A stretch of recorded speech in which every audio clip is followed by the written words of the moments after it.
The knife gleamed under the streetlight.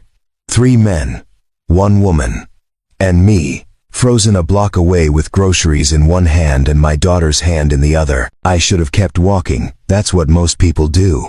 But when I heard her scream echo through that alley, something inside me snapped back to life. Something I thought I'd buried years ago when I stopped believing the world could be saved one person at a time. That night, I didn't know I was rescuing Zoe Lewis, the CEO, whose face had been on every business magazine for the past decade.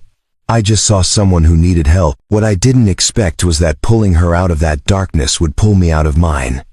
That saving her life would somehow save what was left of ours. Before we jump back in, tell us where you're tuning in from. And if this story touches you, make sure you're subscribed because tomorrow, I've saved something extra special for you. The rain hit Seattle harder than the weather report promised. Not the gentle mist everyone jokes about, but the kind of downpour that turns sidewalks into rivers and makes you question every decision that led you outside. I had Sophie buckled into her raincoat, the purple one with the dinosaur hood, and we were hauling 2 bags of groceries from the corner market on Ashford Street. Taking the alley behind Morrison Plaza was supposed to cut 5 minutes off our walk. Sophie was in the middle of explaining why her teacher, Mr. Rodriguez, was actually a secret superhero because he could solve any math problem in under 10 seconds. I was half listening, half focused on not dropping the eggs, when I heard it. A scream, sharp and desperate. The kind that cuts through rain and traffic and every excuse your brain tries to manufacture about why it's not your problem. I stopped dead. Sophie's hand tightened around mine. "What was that?" she whispered. I set the grocery bags down against the brick wall, my heart already shifting into a rhythm I recognized from years ago. Before the accident. Before I became the guy who fixed washing machines instead of saving lives. "Stay right here, Sophie. Don't move. Hold Mr. Patches and count to 100, okay?"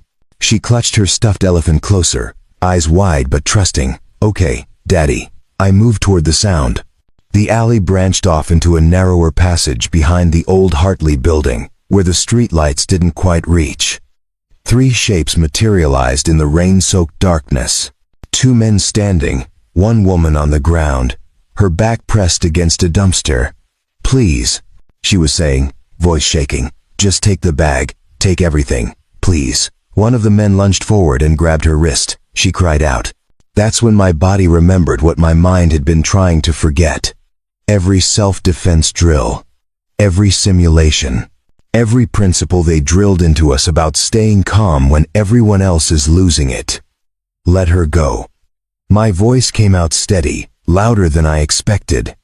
All 3 of them turned. The 2 men were young, maybe early 20s, wearing dark hoodies, pulled low. One had a knife, small but visible in the dim light from a distant street lamp. The woman on the ground was dressed in what used to be an expensive charcoal suit, now soaked and smeared with mud. "Walk away, old man," the one with the knife said. "This doesn't concern you." "I'm asking nicely," I said, taking a step forward. "Step away from her, now." The second mugger, bulkier than his friend, started toward me. "You want to be a hero? Bad night for it." I didn't move, didn't raise my voice. Just stood there, hands loose at my sides, weight balanced. I've learned something over the years.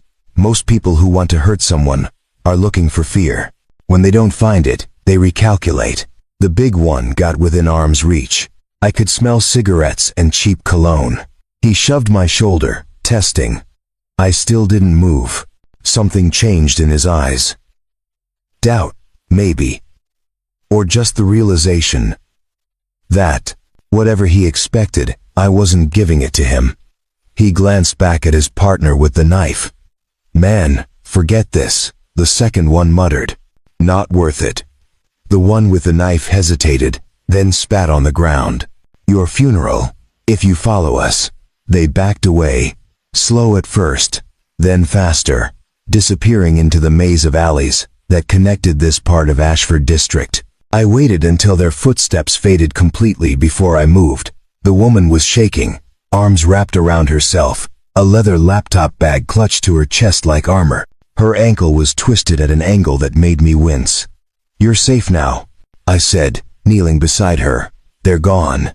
She looked up at me, rain streaming down her face, mixing with tears. Her eyes were sharp and intelligent despite the fear. "I can't stand. My ankle. I can see that. Do you need me to call someone? Ambulance? Police?" "No." The word came out too fast, too panicked.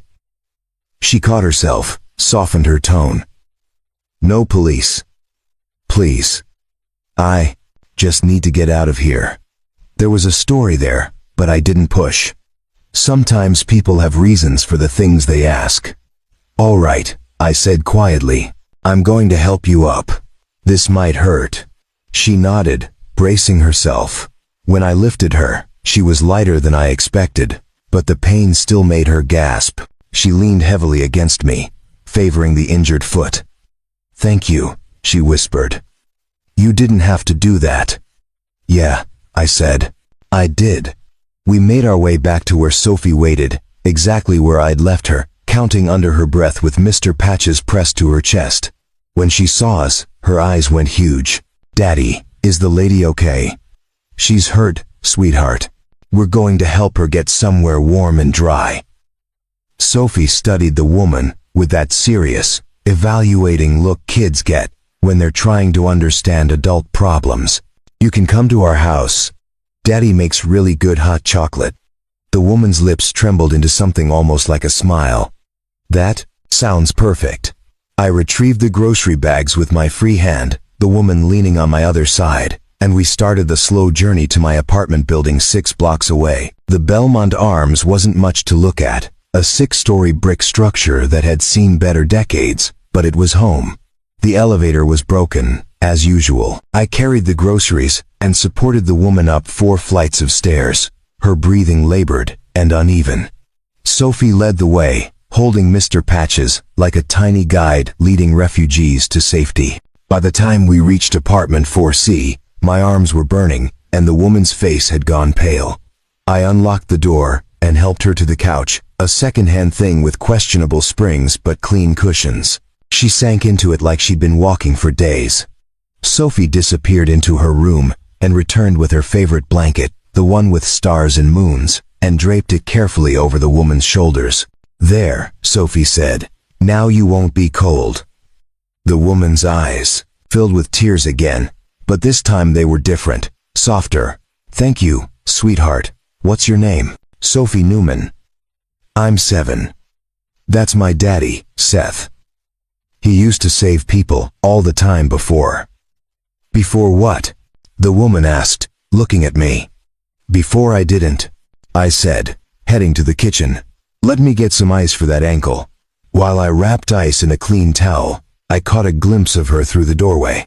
She was looking around the apartment, taking in the mismatched furniture, Sophie's drawings taped to the walls, the stack of repair manuals on the coffee table. Her gaze lingered on a photo on the shelf. Me and Sophie at the beach last summer, both of us squinting into the Sunday. When I came back, she accepted the ice pack without a word. I knelt and examined her ankle more closely. Swollen, already bruising, but the bone felt intact. "Probably a bad sprain," I said. "You should see a doctor." "Tomorrow," she said. "Right now, I just need to sit still and remember how to breathe." Sophie climbed onto the couch beside her, careful not to jostle the injured foot. "What's your name?" The woman hesitated, just for a second. "Zoe. My name is Zoe Lewis." I recognized it instantly. Zoe Lewis, CEO of Meridian Technologies. The woman who'd been on the cover of Fortune magazine 3 months ago. The corporate genius who'd taken a failing software company and turned it into a billion-dollar empire. I didn't say anything. Didn't let my face show recognition. Whatever brought her to that alley, whatever made her afraid to call the police, she clearly didn't want to be that person right now. "Nice to meet you, Zoe," I said simply. "You're safe here. Rest as long as you need." She looked at me then, really looked like she was trying to figure out if I meant it. Then she nodded, pulling Sophie's blanket tighter around her shoulders. "Thank you," Seth, she whispered. Outside, the rain continued its assault on Seattle, but inside apartment 4C, something had shifted. A line had been crossed.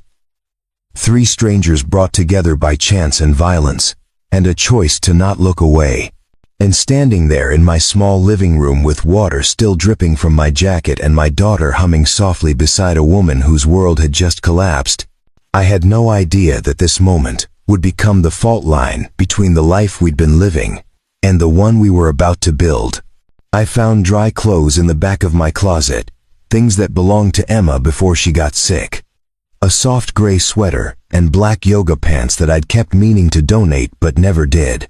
Some part of me knew they might be needed someday, though I never imagined it would be like this. Preparing and narrating this story took us a lot of time, so if you are enjoying it, subscribe to our channel. It means a lot to us. Now back to the story. Zoe changed in the bathroom while I made tea. Earl Grey, the expensive kind I bought once and saved for occasions that never seemed to arrive. Sophie sat at the kitchen table, swinging her legs and arranging her collection of smooth stones in careful patterns. "Is Zoe going to stay with us?" she asked, not looking up from her rocks. "Just for tonight. Probably. Until she feels better."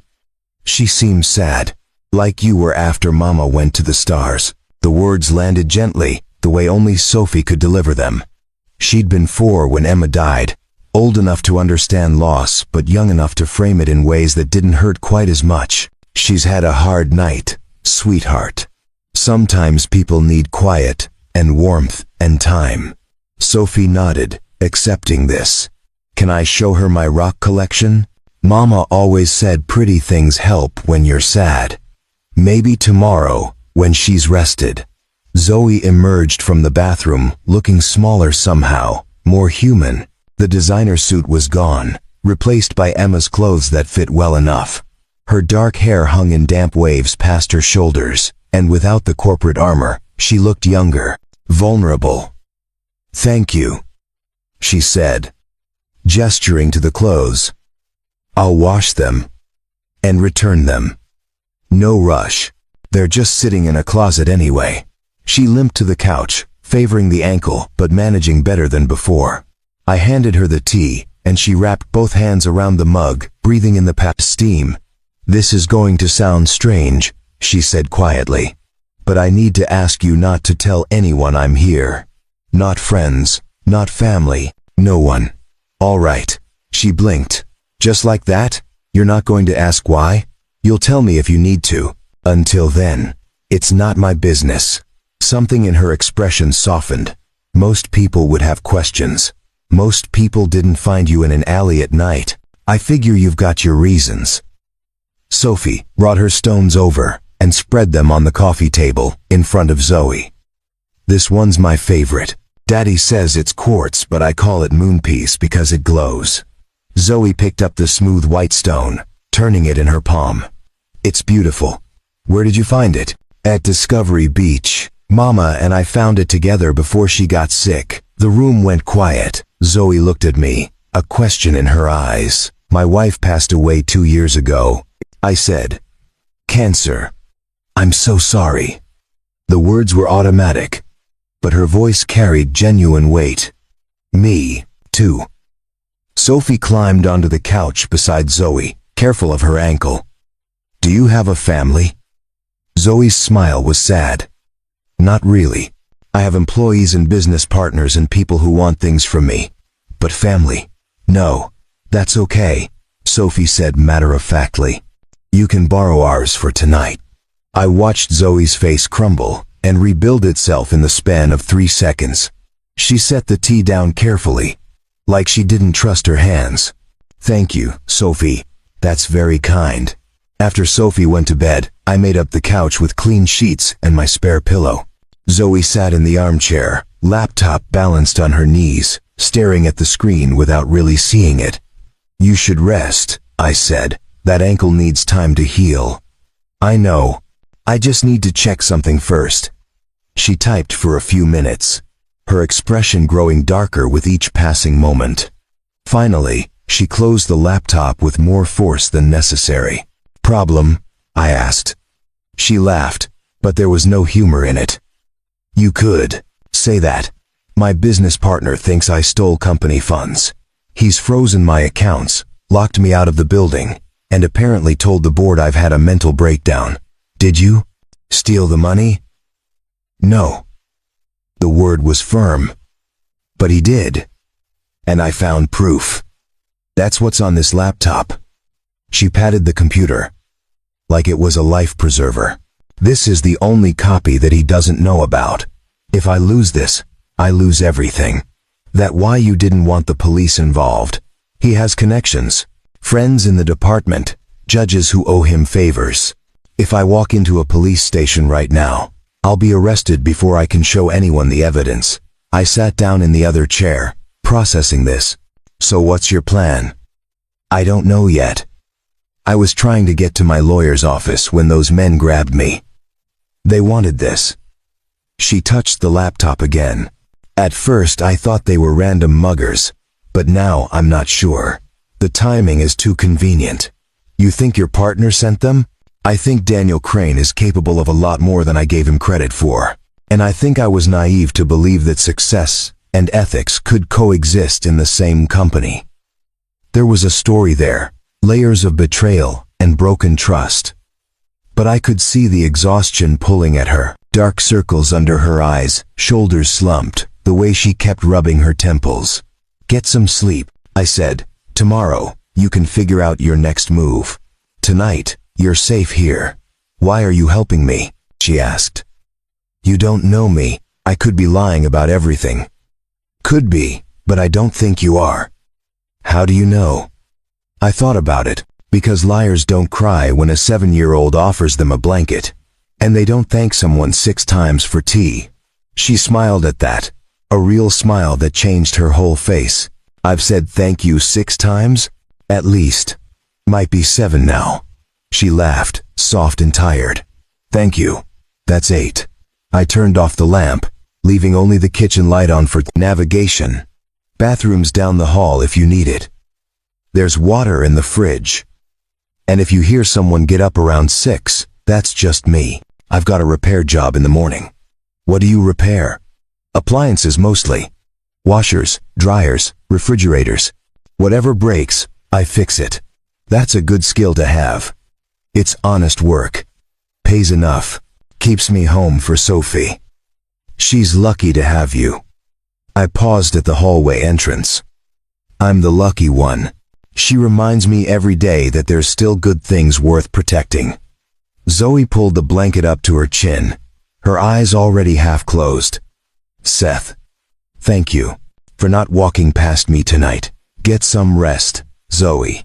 I checked on Sophie before going to my own room. She was sprawled across her bed in the shape of a starfish, Mr. Hatches tucked under one arm. I pulled her covers up and kissed her forehead. In my room, I sat on the edge of the bed and looked at the photo on my nightstand. Emma, smiling, holding newborn Sophie. 3 years before the diagnosis. 4 years before the end. I don't know what I'm doing, I whispered to the photo. But she needed help. And you always said that's what we're supposed to do. The photo didn't answer, but I hadn't expected it to. I lay back and stared at the ceiling, listening to the rain finally slow to a gentle patter. Somewhere in my living room, a woman I'd met 3 hours ago was sleeping on my couch with evidence of corporate fraud on her laptop and fear in her eyes. Tomorrow, she'd probably be gone, back to her world of boardrooms and billion-dollar decisions. But tonight, she was just Zoe. Someone who needed help. Someone who'd been kind to my daughter and honest about being lost. And somehow, in helping her, I'd felt something I hadn't felt in 2 years. Purpose. The sense that maybe I wasn't done being useful yet. That maybe there was still room in this small life for something bigger than routine and survival. I fell asleep to the sound of rain and the quiet knowledge that nothing would be quite the same after this. The morning came soft and gray. Seattle's typical autumn light filtering through the curtains like a whisper. I woke at 5:30 out of habit, made coffee in the old percolator that sounded like a small engine, and started breakfast before I remembered I had a guest. Zoe was still asleep on the couch, curled on her side, one arm draped over the laptop like even in sleep she couldn't let it go. The bruising on her ankle had bloomed into deep purple and yellow, angry but survivable. I moved quietly, pulling out eggs and bread, butter from the fridge. The refrigerator door squeaked, a sound I'd been meaning to fix for 6 months, and Zoe stirred. "Sorry," I said. "Didn't mean to wake you." She sat up slowly, wincing as she adjusted her position. "What time is it?" "Just past 6. I've got a repair job at 7:30. But there's no rush. Take your time." She rubbed her eyes, looking around the apartment like she needed to remember where she was. "I should go. I've already imposed too much. On that ankle, you're not going anywhere for at least a day or 2. I can't just stay here." "Why not? You got somewhere better to be?" She opened her mouth to argue, then closed it. We both knew the answer. "At least have breakfast," I said. "Then we'll figure out the rest." She limped to the kitchen table, moving better than last night but still favoring the injury. I scrambled eggs with cheese the way Emma used to make them, crispy at the edges, soft in the middle, toast with butter, nothing fancy, but it was warm and real. Sophie emerged from her room in dinosaur pajamas, hair pointing in 17 directions, carrying Mr. Patches and a drawing she'd apparently been working on. "Morning, sleepyhead," I said. She climbed into her chair and studied Zoe with that serious, evaluating expression. "Your ankle looks like the sunset, purple and yellow and orange." Zoe glanced down. "I suppose it does. Does it hurt a lot?" "A bit, but I've had worse." Sophie nodded like this was acceptable. "Daddy's really good at fixing hurt things. He fixed my knee when I fell off the swings, and he fixed Mr. Patches when his trunk came loose." She held up the stuffed elephant to demonstrate his securely attached trunk. "Your daddy seems good at fixing all kinds of things," Zoe said, glancing at me. I set plates in front of them both. "Eat before it gets cold." We ate in comfortable silence, the kind that happens when people are too tired or too hungry to maintain conversation. Sophie finished first and presented her drawing to Zoe. "I made this for you. It's you and me and Daddy at Discovery Beach. See? That's the ocean. And those are the rocks. And that's Mr. Patches, because he likes adventures." The drawing showed 3 stick figures and 1 elephant on a shore, dotted with stones. The sky was filled with stars, even though it was clearly daytime. "The stars are there because Mama lives in them," Sophie explained. "So she can be in every picture." Zoe held the paper with both hands, studying it like it was a masterpiece. "This is the most beautiful thing anyone's given me in a very long time. You can keep it. I make lots of pictures." After Sophie went to brush her teeth, Zoe helped me clear the table. She moved carefully, testing the ankle, learning its limits. "You don't have to do that," I said. "You're injured. I need to do something. I'm not good at sitting still." We worked side by side. Me washing, her drying with a dish towel that had seen better days. The domestic rhythm felt strange and natural at the same time. "Can I ask you something?" she said after a while. "Sure." "Sophie said you used to save people. What did you do?" "Before this?" I rinsed a plate carefully. "I was a paramedic. Worked with the fire department for 8 years. Why'd you stop?" "There was a call. House fire. We got there fast, got the parents out, but there was a little boy still inside. I went back in." I paused, the memory playing in my head like worn footage. "I found him. Got him out. But the smoke damage was too severe. He died 3 days later in the hospital. That wasn't your fault." "Maybe not. But I kept thinking about all the calls where I did everything right and people still died. All the times I came home and couldn't shake the weight of it. Emma was pregnant with Sophie, and I realized I couldn't be the father she needed if I was always carrying that darkness.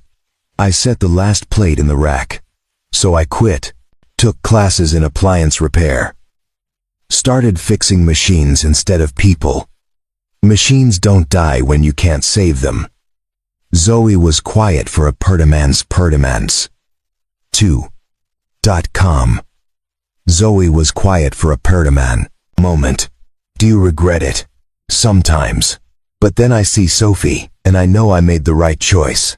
She got a father who's present, who doesn't wake up at 3 in the morning seeing faces he couldn't save. Until last night, I looked at her. Last night was different. Last night was a choice, not an obligation. She nodded slowly, understanding something unspoken. Thank you for making that choice. Sophie reappeared, now dressed in jeans and a shirt with a cartoon octopus. Daddy, can Zoe come to school pick up with us today? I want to show my friend Hannah that we have a visitor. Zoe might need to rest today, sweetheart.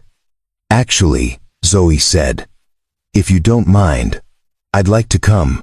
I've been stuck in boardrooms and conference calls for so long. I think a school pickup sounds perfect, Sophie beamed. Okay, but we have to leave at 3:15 exactly because Mrs. Patterson doesn't like it when parents are late. The morning settled into routine. I left for my repair job, a broken washing machine in Pinehurst Heights, and returned by early afternoon. Zoe had spent the time working on her laptop, drinking the coffee I'd left, and apparently teaching herself how to braid hair using tutorial videos. When I walked in, she was sitting on the couch with Sophie, practicing French braids on her daughter's hair. Look, Daddy, Zoe's making me fancy. I see that. Looks good. Zoe's hands were steady, methodical, weaving Sophie's hair with surprising skill. I never had anyone to practice on. This is harder than hostile takeovers. We left for school pickup at 3 to 10, Sophie holding both our hands as we walked. The rain had cleared, leaving everything bright and washed clean. Zoe moved slowly but steadily, the ankle holding up better than expected. At Brookside Elementary, parents clustered near the entrance, chatting while they waited. A few glanced at us, curious about the unfamiliar woman with the limp, but no one asked questions. Sophie spotted her friend Hannah immediately and dragged us over.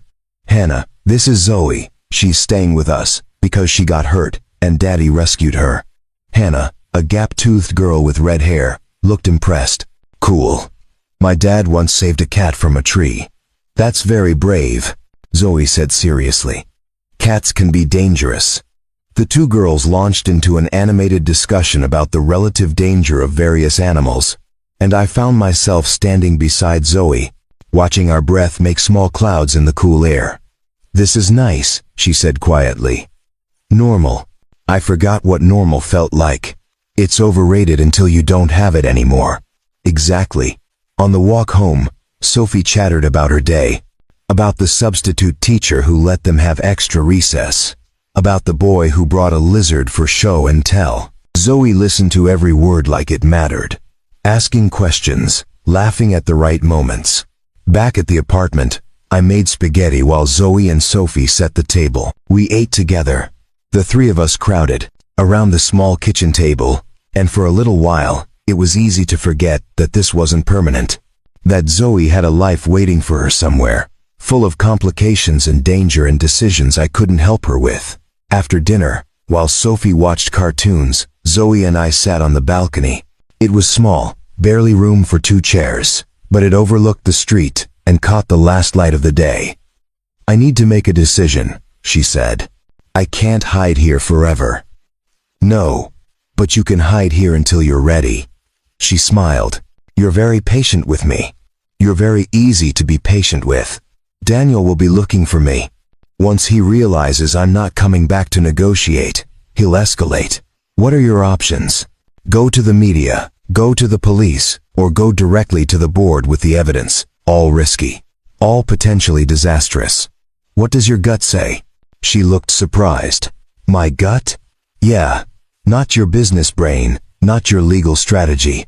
What does your gut tell you? She was quiet for a long time, watching the streetlights flicker on. That I'm tired of fighting alone. That I've spent 10 years building something I thought mattered. And somewhere along the way I forgot why it mattered. That maybe losing everything wouldn't be the worst thing if it meant getting myself back. That's a good gut. She laughed, soft and tired. Is it? Best kind, the one that's honest. We sat in comfortable silence as the evening deepened.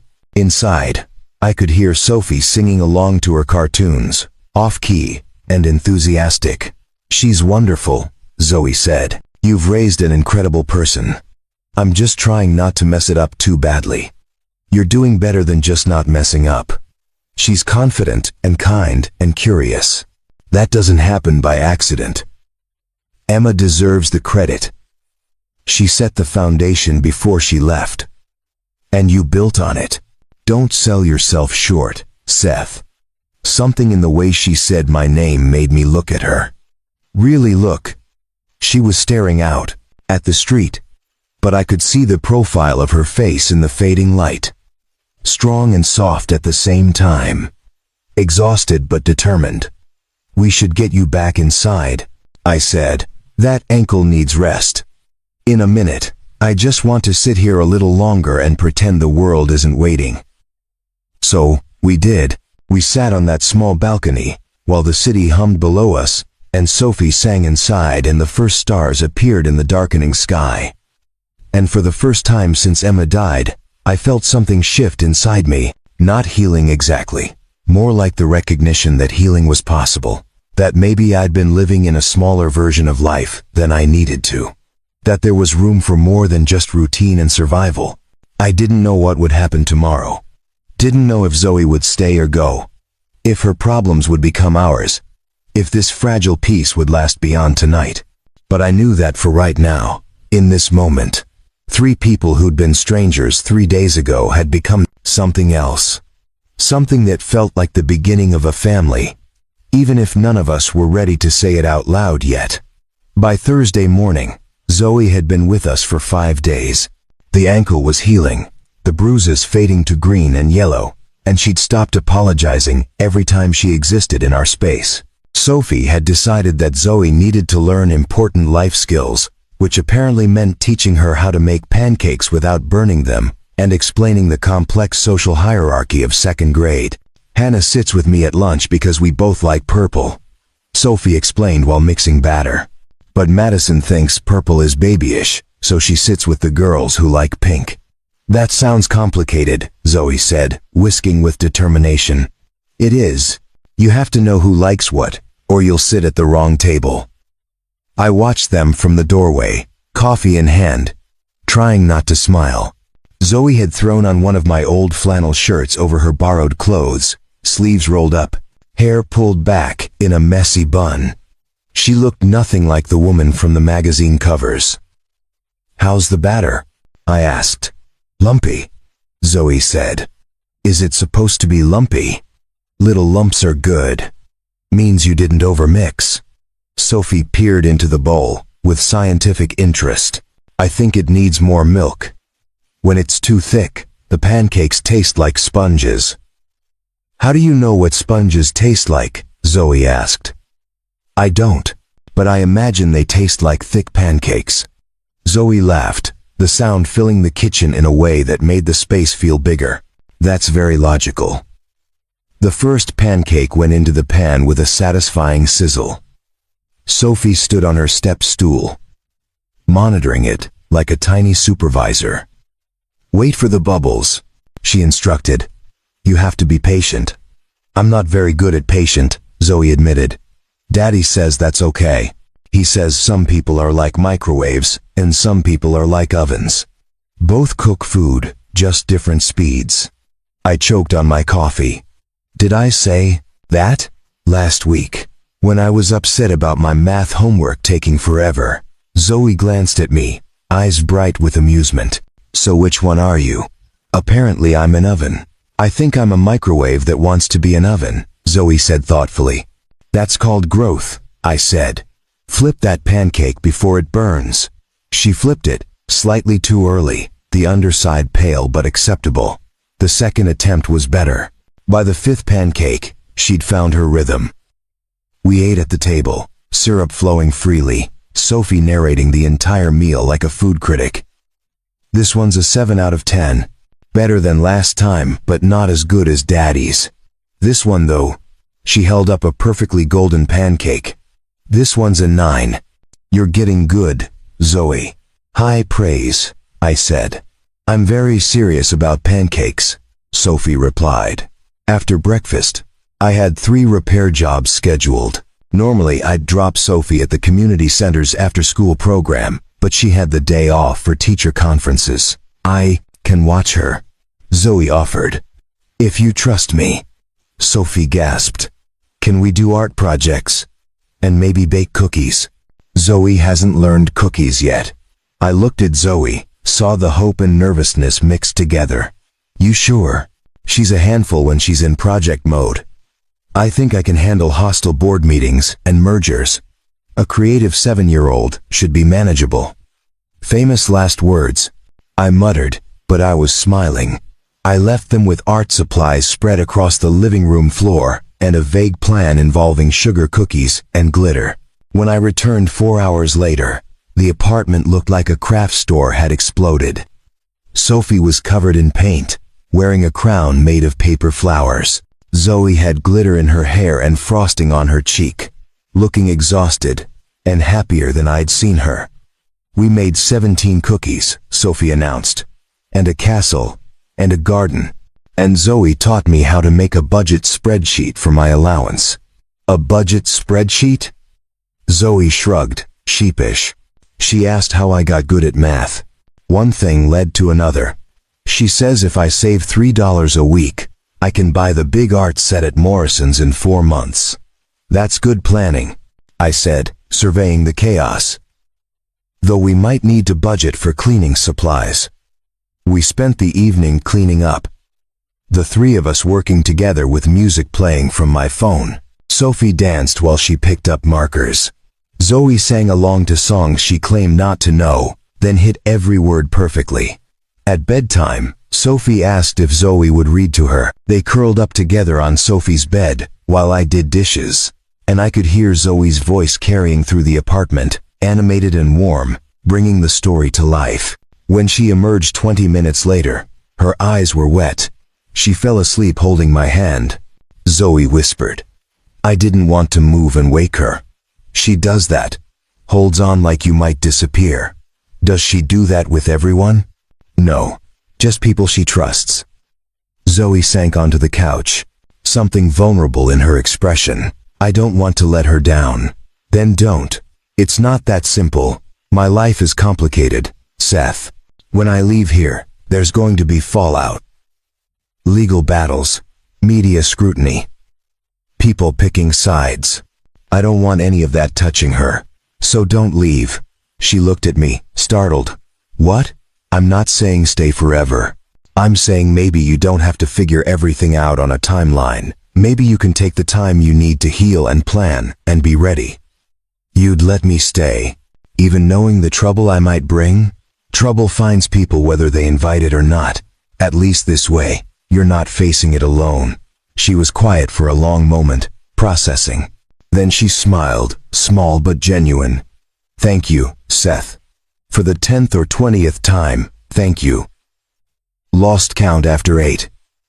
She laughed. The sound soft in the dim room. Outside, the city continued its endless rhythm. But inside, something had settled. A decision made, without being spoken. An understanding that this temporary arrangement might be more permanent than either of us planned. I should warn you, Zoe said. I'm terrible at cleaning, and I sing off-key, and I've never successfully kept a plant alive. Sophie sings off-key too. You'll harmonize terribly together. What about you? What are your flaws? I fix things that aren't broken because I don't know how to sit still. I make terrible coffee, and I'm overprotective of the people I care about. That last one doesn't sound like a flaw. It is when it means I forget to let people take care of themselves. She reached over and squeezed my hand, brief but intentional. I think we'll figure it out. Yeah, I said. I think we will. The knock came on Saturday morning, sharp and official. 3 hard raps that made my stomach drop before I even reached the door. Through the peephole, I saw a man in an expensive suit, perfectly tailored, holding a tablet. Behind him, a black sedan idled at the curb. I opened the door just wide enough to fill the frame. "Can I help you?" Seth Newman. His smile was professional and empty. "My name is Marcus Chen. I'm an attorney representing Meridian Technologies. I'm looking for Zoe Lewis. Don't know anyone by that name." "Mr. Newman, I understand you're trying to protect her, but this is a legal matter. Miss Lewis has documents that belong to the company. We just need to speak with her. Like I said, don't know her." His smile tightened. "We have security footage showing her in this neighborhood 6 days ago. We know she's here." "Then you know more than me." Behind me, I heard Zoe's voice, quiet but steady. "It's okay, Seth. I'll talk to him." She appeared beside me, wearing jeans and a sweater, hair pulled back, looking more like a graduate student than a CEO. The lawyer's expression shifted to something between relief and calculation. "Miss Lewis. Thank goodness. Mr. Crane has been worried sick." "I doubt that," Zoe said. "What does he want?" "To resolve this situation amicably. He's prepared to meet with you, discuss the allegations, find a solution that works for everyone. The solution is simple. He admits to the fraud and resigns. Those are serious accusations, without proper evidence. I have evidence. Financial records, emails, recorded conversations, everything needed to prove he's been embezzling for 18 months. The lawyer's smile never wavered. "Then bring it to the board. Present your case properly. But hiding and making accusations through intermediaries only damages your credibility." "Is that what he told you? That I'm hiding? Aren't you?" Zoe stepped forward, and I felt the shift in her energy. The CEO returning, the woman who'd built an empire remembering how to command a room. "I'm not hiding, I'm strategizing. There's a difference. Tell Daniel I'll present my evidence to the board, but on my terms and timeline, not his. He's given you until Monday. If you don't return the company property and meet with him by then, he'll have no choice but to pursue legal action." "Company property?" Zoe's laugh was sharp. "You mean the evidence of his crimes? Tell him he can try, but I'd advise him to retain better legal counsel first." The lawyer's professional mask cracked slightly. "Miss Lewis, I urge you to reconsider. This path you're on will destroy your reputation, your career, everything you've built. My reputation was built on innovation and integrity. If it can't survive the truth, it wasn't worth having." She closed the door before he could respond. Her hand shook slightly as she turned the lock. Sophie appeared in the hallway, clutching Mr. Patches. "Who was that man? He seemed mean." "Just someone from my old job, sweetie," Zoe said, her voice immediately softening. "Nothing to worry about." But we both knew that wasn't true. After Sophie went to play in her room, Zoe paced the living room like a caged animal, energy crackling off her in waves. "They found me faster than I expected," she said. "Daniel must have traced my phone before I ditched it, or tracked my credit cards. What do you want to do?" "I don't know. Fight? Probably. It's what I'm good at." She paused at the window, looking out at the street. "But I'm tired, Seth. I'm so tired of fighting." "Then don't. At least, not today." "It's not that simple." "It is, if you let it be." She turned to face me, frustration and fear mixing in her expression. "You don't understand. These people don't stop. Daniel has resources, connections, lawyers who make 6 figures to destroy people like me. If I don't act fast, he'll bury me. So act, but act smart, not desperate." "What's the difference?" "Desperate is reacting to his timeline, his pressure, his rules. Smart is choosing your moment, building your case, making sure when you move, it counts." She sank onto the couch, hands over her face. "I keep thinking about what he said, that this will destroy everything I built. What if he's right? Then you build something better. Just like that. Just like that." She looked up at me, something breaking in her expression. How are you so calm about this? Because I've already lost everything once. I know what's on the other side. It's not the end you think it is.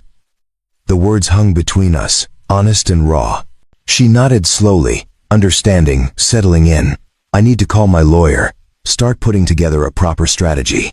Use my phone, yours, is probably compromised. She made the call from the kitchen, voice low and focused. I heard fragments of legal terminology, dates, documentation requirements. When she returned 30 minutes later, she looked exhausted but determined. My lawyer thinks we have a strong case, but he wants me to come to his office Monday, go through everything, prepare for the board meeting. Then that's what we'll do. We? You think I'm letting you walk into that alone? Something softened in her face. You don't have to do this. I know, I want to. Sophie called from her room, needing help with a puzzle. Zoe went to her without hesitation, and I heard them laughing together, the sound pushing back against the tension trying to fill our space. Outside, the black sedan still sat at the curb, watching, waiting, a reminder that the world Zoe came from wasn't done with her yet. But inside these walls, we had something they couldn't take. We had each other, and for now, that would have to be enough. Sunday morning brought a different knock. Softer, almost apologetic. When I opened the door, a woman stood there in designer clothes and perfectly styled hair, holding a leather folder. I'm looking for Zoe Lewis, she said. My name is Patricia Morrison. I'm on the board at Meridian. I studied her, looking for threat or deception, but found only exhaustion and concern. Wait here, I said. Zoe came to the door, and her face registered surprise. Patricia? May I come in? Please. I'm not here on Daniel's behalf. We let her enter. She took in the modest apartment with a glance that held no judgment, just curiosity. Sophie peeked out from her room, and Patricia smiled warmly at her before turning back to Zoe. I've been trying to reach you for days. When Daniel said you'd stolen money and disappeared, I knew something was wrong. That's not who you are. Zoe's shoulders relaxed slightly. Thank you for that. I did some digging, quietly, and I found some concerning patterns in our financials that match what you claimed. She handed Zoe the folder. This is preliminary, but it supports your version of events. Zoe opened it, scanning the documents with growing intensity. This is exactly what I needed. Evidence from inside the company. There's more, Patricia said carefully. The board wants to resolve this. They're prepared to offer you a deal. What kind of deal? Full reinstatement.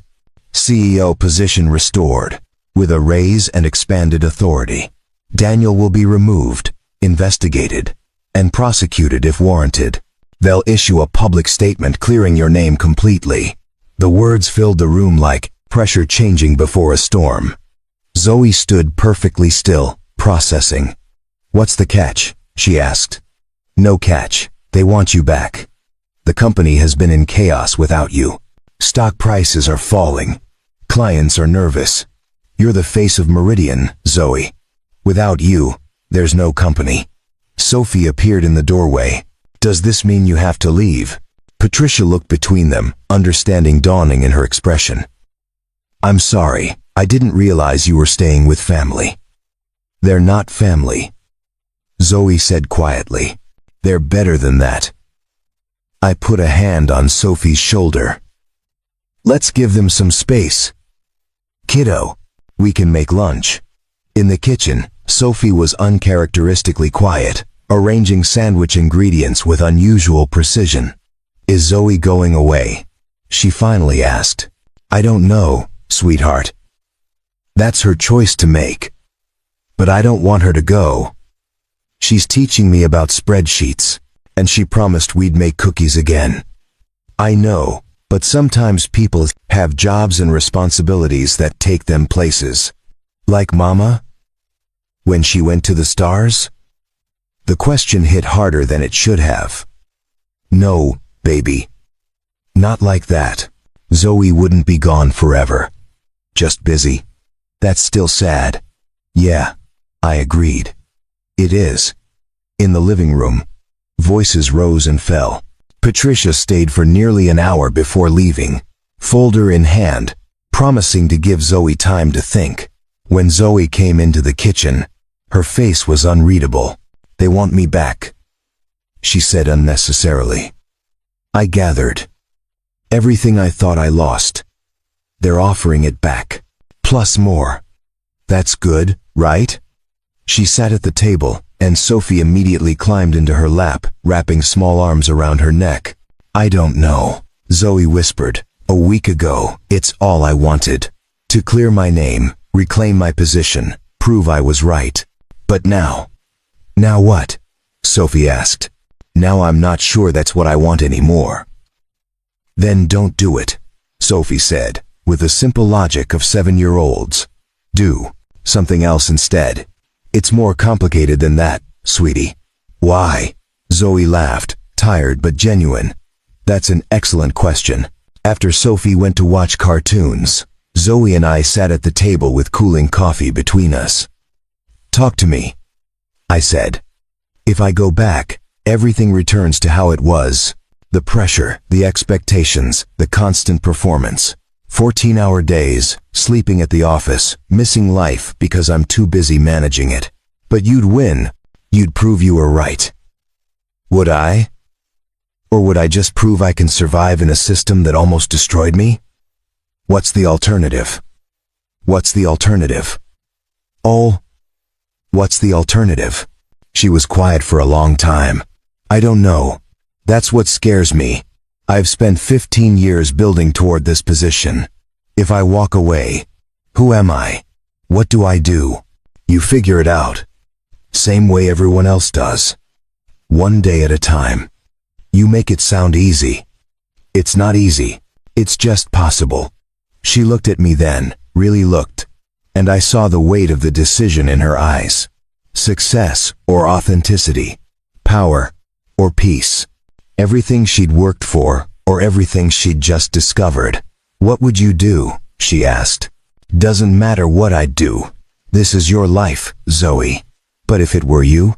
I thought about Emma, about the job I'd left, about the choice between who I was and who I needed to be. I'd choose the people who make me feel like myself. The rest you can rebuild. But people who see you, really see you, those are rare, worth protecting. She reached across the table and took my hand. "Thank you." "For what?" "For not telling me what to do. For letting me figure it out. You'll make the right choice." "How do you know?" "Because you're asking the right questions." She smiled, and some of the tension left her shoulders. She still had to decide, still had to choose between the life she knew and the one she was building. But for now, she was here. And that was enough. Monday morning, Zoe made her decision. She called Patricia and declined the offer. Then she called her lawyer and told him to prepare for war. "I'm not going back as CEO," she told me while packing her laptop. "But I'm not letting Daniel win either. I'm going to expose him, testify if needed, and then walk away clean." Sounds like a solid plan. There's one problem. I can't stay here while this plays out. The media will find me eventually. And when they do, they'll descend on this building like locusts. I won't do that to you and Sophie. Sophie looked up from her cereal. "Where will you go?" "I don't know yet. A hotel. Maybe. Somewhere anonymous." "That sounds lonely," Sophie said. "It does," Zoe admitted, "but it's safer for everyone." I thought about it while washing dishes, the plan forming without my permission. My brother has a cabin, 2 hours north, near Cascade Lake. It's quiet, off the grid, no neighbors for miles. I can't ask you to. You're not asking. I'm offering. What about your repair jobs? I'll reschedule. This is more important. Zoe looked at Sophie, then back at me. Both of you would come? Of course, Sophie said. You need company. And protection. Daddy's really good at protection. We packed quickly. Clothes, food, Sophie's art supplies, Zoe's laptop and files.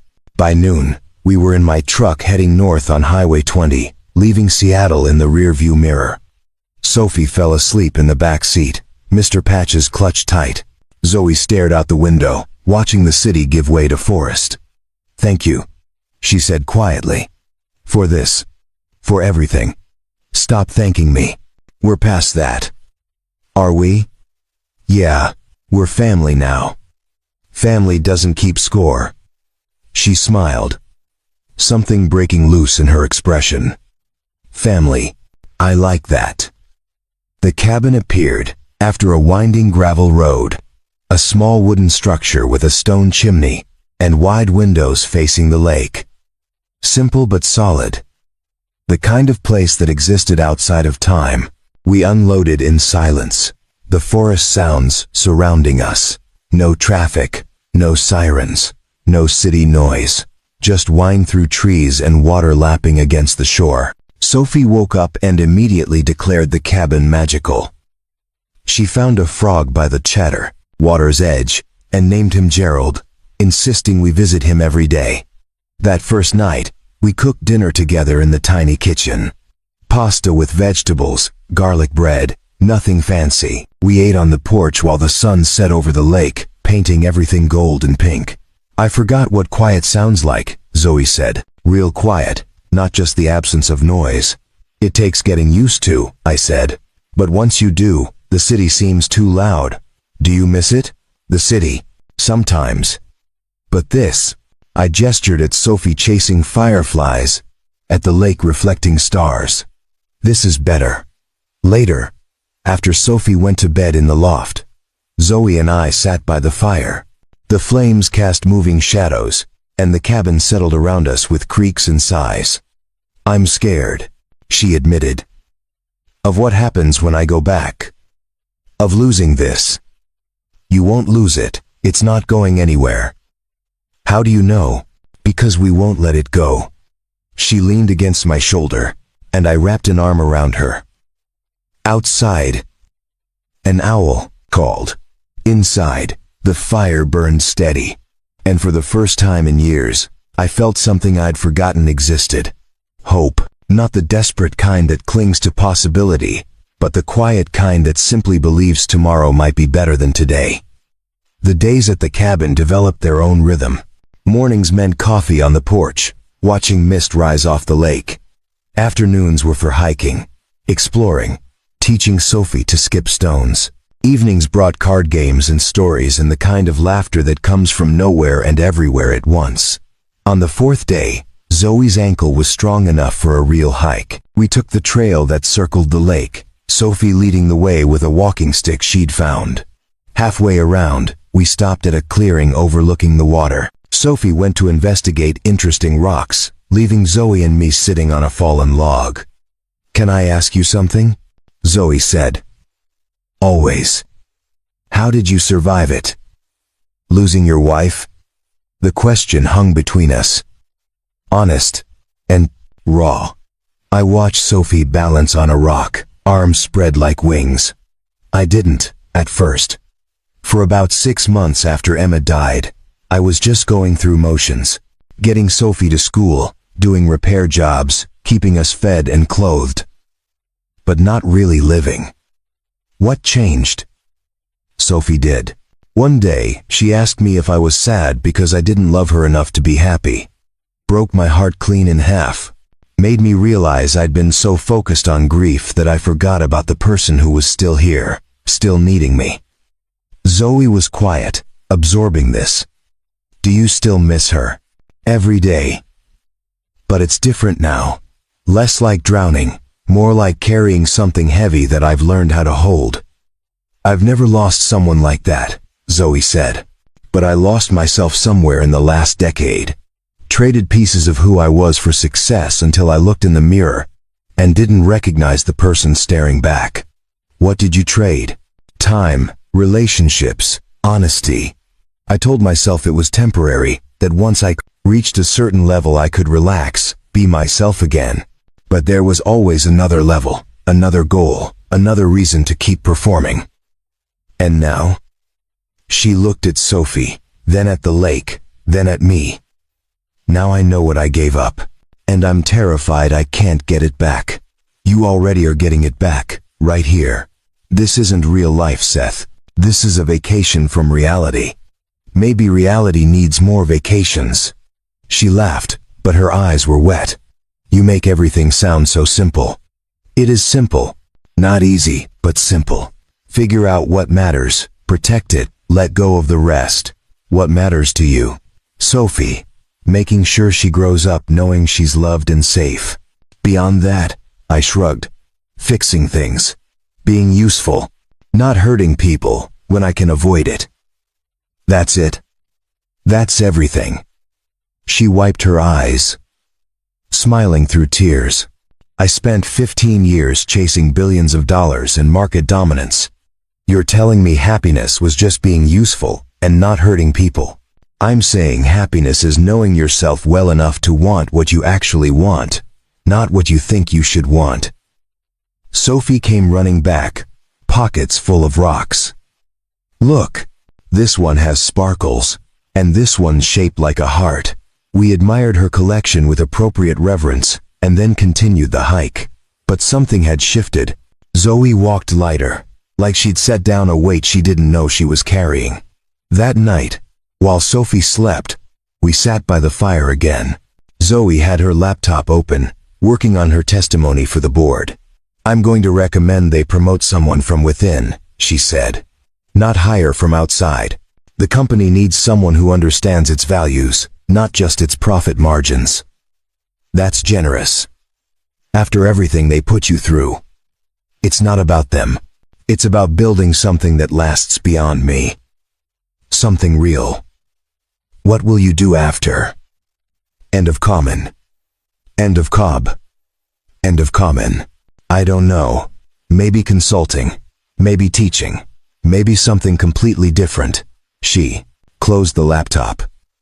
Is it crazy that I'm excited about not knowing? Not crazy. Brave. She moved closer, resting her head on my shoulder, like she'd done a dozen times before. But this time felt different. Intentional. Like a question and an answer at the same time. Seth. Yeah. Thank you for showing me there's more than one way to matter. I kissed the top of her head, gentle and easy. You always mattered, Zoe. You just forgot for a while. We stayed like that until the fire burned low. Two people learning how to be whole again, one quiet moment at a time. We returned to Seattle on a gray Thursday morning. Zoe wore a navy suit, hair pulled back, looking every bit the CEO she used to be. But her eyes were different now. Calmer. Certain. The board meeting was scheduled for 2 o'clock at Meridian's headquarters in the Columbia Tower. I dropped Sophie with my neighbor, Mrs. Chen, who'd agreed to watch her for the afternoon. You'll be there? Zoe asked as we drove downtown. Right. Outside the room. You need me. I'm there in 5 seconds. I know. She squeezed my hand. That's the only reason I can do this. The Meridian offices occupied the entire 42nd floor. Glass and steel and the kind of aggressive minimalism that screamed money. Patricia met us in the lobby, looking relieved. The board is ready. Daniel doesn't know you're coming. We thought the element of surprise might help. Good, Zoe said. Let's keep it that way. I waited in the hallway while Zoe entered the boardroom. Through the glass walls, I could see Daniel Crane at the head of the table, looking confident and comfortable. That changed the moment Zoe walked in. His face went through shock, anger, and calculation in 3 seconds flat. I couldn't hear the words, but I could read the body language. Daniel standing, gesturing aggressively. Zoe remaining seated, calm, methodical. She opened her laptop. The wall screens lit up with spreadsheets, emails, financial records. Patricia and 2 other board members leaned forward, studying the evidence. Daniel's face went red, then pale. 30 minutes in, building security appeared at his side. He argued, then shouted, then finally left with them flanking him like sentries. Zoe never raised her voice, never lost composure. She simply presented the truth and let it do the work. When she emerged an hour later, she looked exhausted but lighter. "It's done," she said. "Daniel's been removed, assets frozen, and they're filing criminal charges. The company is safe. And you?" "They offered me CEO again. I declined, recommended Sandra Kim from operations instead. She's brilliant and actually wants the job." "How do you feel?" "Free." She laughed, the sound echoing in the empty hallway. "Completely, absolutely free." We took the elevator down in silence. In the lobby, a few employees recognized her, looking curious and concerned. She smiled at them but didn't stop. Outside, the rain had started again, that familiar Seattle drizzle. Zoe tilted her face up to it, eyes closed, breathing deep. "What now?" I asked. "Now we go home. Make dinner.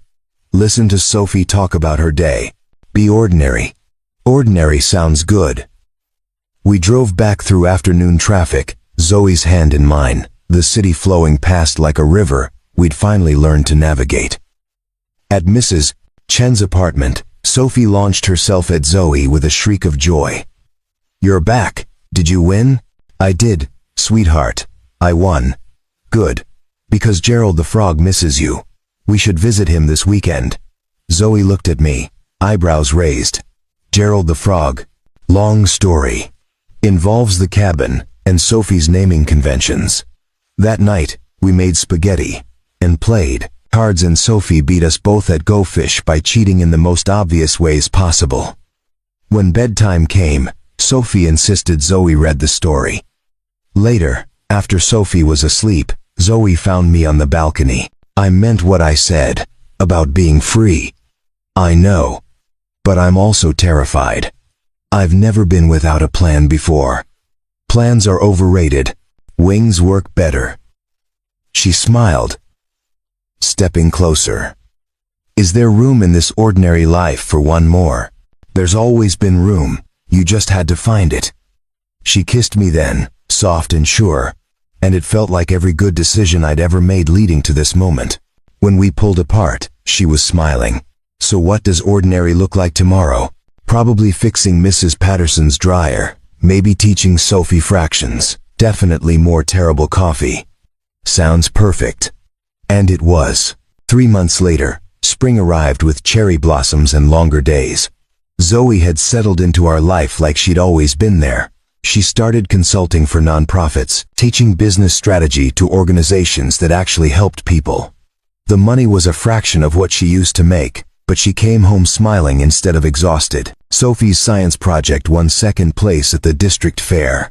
Zoe had helped her build a model showing how water filtration worked. They'd spent weeks on it, laughing over mistakes, celebrating small victories. We planted a garden in the community plot behind our building. Tomatoes, basil, flowers, Sophie chose because they were purple. Zoe turned out to have a talent for gardening, nurturing things with patience she never knew she had. On a Saturday in May, we took Sophie to Discovery Beach.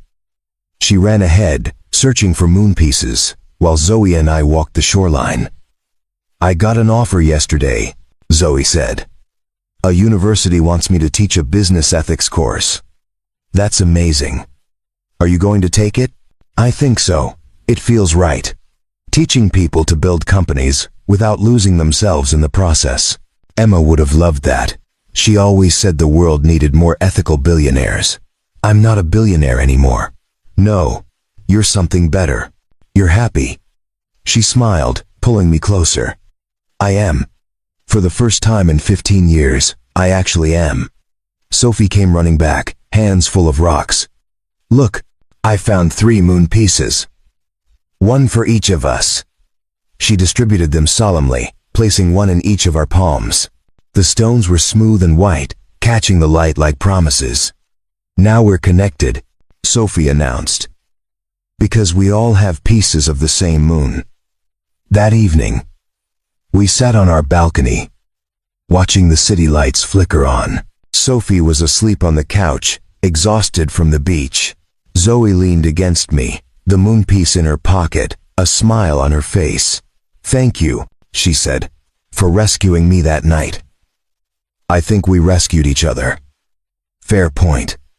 Below us, Seattle hummed, with its endless energy, cars and people, and 1,000 stories unfolding, simultaneously. But up here, in our small corner of the world, we'd found something rare. A family built not from blood but from choice, from showing up when it mattered, from believing that people deserved second chances and soft landings and love without conditions. "What are you thinking about?" Zoe asked. "That I spent 2 years trying to fix things that were already broken. And then you showed up. And I remembered that some things are worth building from scratch. Like us? Exactly like us."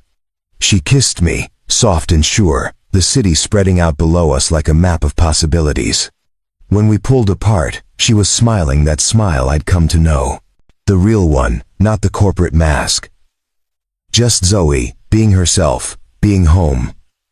Inside, Sophie stirred and called out. We went to her together, tucking her in, promising stories tomorrow. She grabbed both our hands, holding on tight. "Love you," she mumbled, already half asleep. "Love you too, sweetheart," I said. "Love you, Sophie," Zoe whispered. And there, in that small moment, everything aligned. The past had shaped us, but it didn't own us anymore. The future was uncertain, but we'd face it together, and the present, this exact moment, was enough. We'd started with a scream in an alley and a choice to not walk away. Now we had breakfast routines, and inside jokes, and a garden growing in community soil. We had Sophie's laughter, and Zoe's terrible singing, and my mediocre coffee. We had ordinary days that felt like miracles, simply because we'd almost missed them entirely. And we had each other, 3 people who'd been strangers, now bound by something stronger than blood or obligation, bound by choice, by healing, by the quiet decision to keep showing up for each other no matter what came next. Outside, spring turned toward summer. The tomatoes grew taller. Sophie's drawings filled more walls. Zoe's smile came easier with each passing day, and in that small apartment in Seattle, a family that nobody planned became exactly what everyone needed. Not perfect, not dramatic, just real. And that, it turned out, was everything. 18 months later, I stood in the backyard of a house I never thought I'd own, watching Sophie teach Zoe how to throw a curveball. The yard wasn't big, but it was ours. 3 bedrooms, a kitchen that actually fit all of us, and windows that caught morning light. "You have to snap your wrist," Sophie instructed, demonstrating with exaggerated motion. "Like this. See?" Zoe tried, the ball wobbling through the air in a path that was definitely not a curve. "I think I'm better with spreadsheets than sports." "That's okay. Daddy can't do spreadsheets, so you balance out." I laughed from my spot at the grill, flipping burgers that were only slightly burned. "I can do basic math. Thank you very much." "Adding and subtracting don't count," Sophie called back. "Real spreadsheets have formulas." The doorbell rang, and I heard voices in the house. Patricia arrived with her husband, carrying a pie. My brother Tom showed up with his kids, who immediately challenged Sophie to a race around the yard. Mrs. Chen from our old building brought homemade dumplings, refusing to let anyone thank her. Our first real housewarming party. The kind of gathering that felt both overwhelming and exactly right. Zoe appeared at my side, stealing a piece of tomato from the cutting board. She wore jeans and a faded university t-shirt from the ethics course she now taught 3 times a week. Her hair was shorter, her face more relaxed, the permanent tension finally gone from her shoulders. "How many people did we invite?" she asked. 12. But you know how these things go. I really don't. I've never done this before. Neither have I. We'll figure it out together. She kissed my cheek, then grabbed the plate of finished burgers. "Sophie, food's ready." Everyone gathered around the picnic table we'd bought at a yard sale, and refinished together. Mismatched chairs, paper plates, nothing fancy. But the laughter was real, the conversation easy, the sense of belonging solid. Patricia cornered Zoe after dinner, asking about her consulting work. Zoe had built a small practice helping startups develop ethical business models, making enough to contribute but not enough to stress about. She seemed happier talking about her 3 current clients than she ever had discussing billion-dollar mergers. Sophie dragged me to see the garden, now overflowing with vegetables we actually ate. She'd started a small business selling tomatoes and herbs to neighbors, saving money for art camp next summer. The budget spreadsheet Zoe helped her create hung on the fridge, meticulously updated every week. "Daddy," Sophie said, pulling a ripe tomato from the vine, "are you and Zoe going to get married?" The question landed casually, like she was asking about the weather. "Would you want that?" I asked. "Obviously. She's already family. A wedding just makes it official." She handed me the tomato. "Plus I'd get to wear a fancy dress. Hannah says bridesmaids get fancy dresses. You've been planning this, haven't you?" "A little bit. But mostly I just want us to stay together forever. That's what families do." "Yeah. Sweetheart, that's exactly what families do." Later, after everyone left and Sophie crashed on the couch mid-cartoon, Zoe and I cleaned up in comfortable silence. She washed, I dried, moving around each other with practiced ease. "Sophie asked me about marriage today," I said. Zoe's hands stilled in the soapy water. "What did you tell her?" "That families stick together. The rest is just paperwork." She smiled, handing me a plate. "Is that your way of saying you don't care either way?" "That's my way of saying I'm already committed. I don't need a ceremony to prove it. But if you want one, I'm in." "What I want," she said slowly, "is to keep having mornings like this, evenings like tonight, a life that feels real instead of performed. We can do that, married or not." "I know." She turned to face me, hands dripping water. "But I think I'd like the paperwork anyway. Not for show. Just for us. A promise that this isn't temporary. It was never temporary. I know that now. But I'd still like to make it official." She smiled.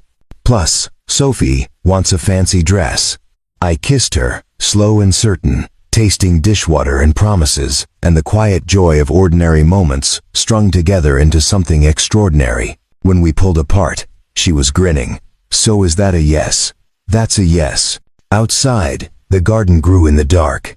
Inside, Sophie snored softly on the couch. And here, in this kitchen, in this house, with this woman, I've found what I'd stopped looking for. Not rescue. Not salvation. Just partnership. Love that showed up every day without fanfare, building a life one small choice at a time. We'd started in an alley with a scream and a choice. Now we were here, planning futures and planting gardens and raising a girl who believed family was something you built, not something you were born into. And she was right. The best things always are. Up next, you've got 2 more standout stories right on your screen. If this one hit the mark, you won't want to pass these up. Just click and check them out. And don't forget to subscribe and turn on the notification bell so you don't miss any upload from us.